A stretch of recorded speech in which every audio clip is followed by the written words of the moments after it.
Depuis son arrivée sur le territoire français en 2008, la Calarose a marqué les paysages et les esprits.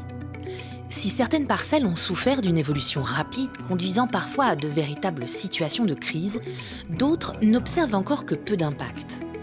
Mais lorsque la maladie se manifeste, les interrogations cèdent la place à la crainte d'une disparition rapide du frêne. Dans ces conditions, il est parfois compliqué d'intervenir de manière rationnelle. Dans un contexte de crise sanitaire, on a l'œil qui focalise sur les arbres qui expriment le plus de dégâts. Donc il est important de faire un diagnostic, mais derrière le diagnostic, le propriétaire a besoin de réponses pragmatiques pour savoir comment gérer sa parcelle. Les découvertes scientifiques de ces 10 dernières années ont permis de mieux comprendre les mécanismes en jeu, notamment 2 paramètres majeurs. Les peuplements adultes résistent mieux et plus longtemps à la calarose. La coupe systématique de tous les frênes ne constitue donc que rarement la meilleure solution. C'est dans l'objectif de profiter de ces marges de manœuvre que le projet Calfrax a travaillé sur une stratégie. Alors nous avons mis en place une quarantaine d'expérimentations sur la zone d'étude de la stratégie Calfrax qui ont consisté à introduire des plants de différentes manières, de différentes essences, en profitant au maximum du couvert que pouvaient nous procurer les frênes encore sains, tout en continuant à avoir de la production sur ces arbres-là. Dans d'autres cas, on a eu des expérimentations en essayant de gérer le peuplement dans l'état où il se trouvait. Tous ces éléments techniques aujourd'hui alimentent une réflexion technique qui, elle, construit des itinéraires sylvicoles qui sont préconisés dans le cadre du guide de gestion de Calfrax.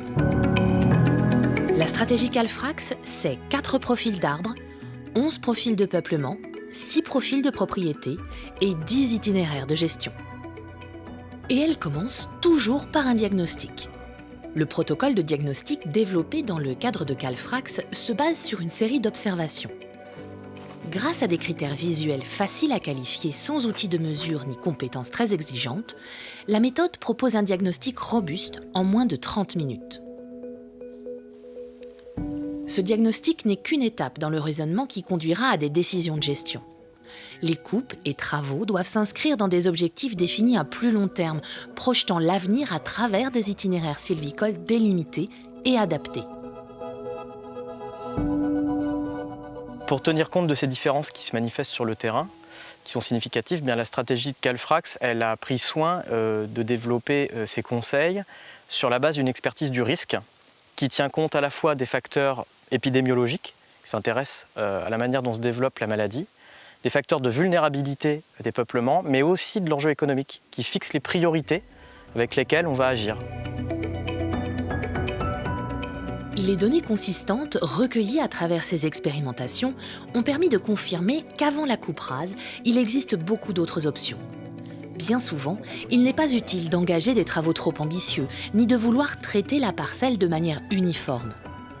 Les opportunités que constituent les autres essences, la régénération qui a pu se développer sous la lumière des frênes dépérissants, sont autant d'atouts à valoriser, sans exclure de recourir à des enrichissements ponctuels par plantation. Le peuplement évolue vers une mosaïque de situations qui contribue à façonner progressivement une futée étagée et mélangée, permettant un traitement irrégulier plus résilient.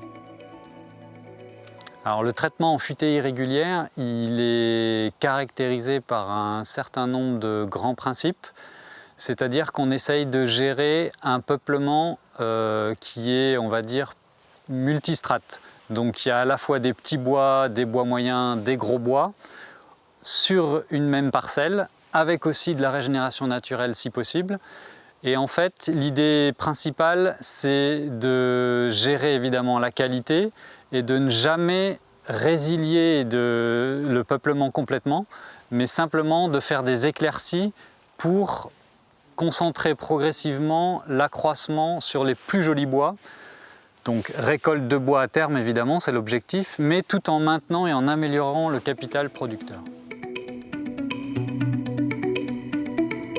Avec 40 millions de mètres cubes de frênes sur pied d'enjeux prioritaires à valoriser, dans un délai de 25 à 40 ans, la stratégie Calfrax prend tout son sens.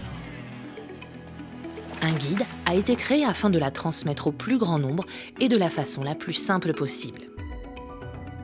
Alors, le guide de gestion délivre 2 principales informations, de l'expertise scientifique fondamentales qui aboutissent aux conclusions sur la maladie, le fonctionnement du pathogène, et des prescriptions de gestion qui représentent la traduction de cette expertise scientifique au profit de la gestion des peuplements et des démarches opérationnelles de terrain.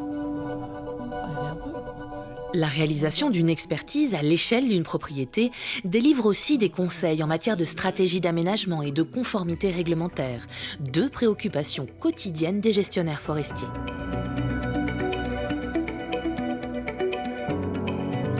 La Calarose restera une crise marquante pour l'histoire de la forêt. Sa gestion, une expérience forte pour demain. Qu'il s'agisse de la manière de conjuguer les compétences ou bien celle d'élaborer les raisonnements, la démarche Calfrax a été conçue pour être facilement transposable. Le changement climatique et la mondialisation exposent la forêt à plus de risques. Face à des aléas toujours plus fréquents et intenses, le défi est de taille, mais il est prêt à être relevé. Car l'humilité et l'ingéniosité sont des qualités qui perdurent depuis longtemps chez les forestiers. Ils sont les auxiliaires reconnaissants d'un écosystème qu'ils savent fragile.